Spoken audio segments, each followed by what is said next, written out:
नमस्कार, सुप्रभात. मी सुप्रिया सुळे. मला एक खूप वेगळा अनुभव आला आणि मला वाटलं तो तुमच्या बरोबर शेअर करावा. माझ्या मुंबईचा गाडीचा चालक यशवंत हा सुट्टीवर आले होते किंवा अशा वेळेस मग मी घरातला दुसरा ड्रायव्हर कुणाला तरी शेअर करतो. तर यशवंत सुट्टीवर असल्यामुळे आज मी एका ठिकाणी माझ्या घरापासून प्रभादेवीपर्यंत चालत जाताना परत जाताना मला वाटलं की आपण परत घरी चालत जाताना टॅक्सीने जावं, होऊन यावं म्हणून. मला आश्चर्य वाटेल की मला 22 मिनिटं एकही टॅक्सी मिळाली नाही. तिथे एक उबर उभी होती, पांढरी टॅक्सी. मी त्याला एकदा नाही 2 वेळा विनंती केली की मी पैसे देते पण मला तुम्ही प्लीज माझ्या घरी सोडा. तो माणूस ऐकायला तयार नाही. मी समजू शकते उबर असेल किंवा कुठली प्रायव्हेट एजन्सी असेल ऑनलाईनच बुक करता येते.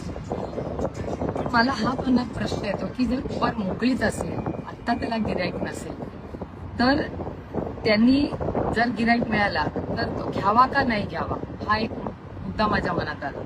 एखादी सिनियर सिटीजन असेल, मला 22 मिनिटं उन्हात थांबणं काय फार माझ्या वयाला किंवा माझ्या तब्येतीला काही अडचणीचं नव्हतं. पण एखादी वृद्ध महिला असेल, एखाद्याला कामावर जायचं असेल, एखादी प्रेग्नेंट महिला असेल,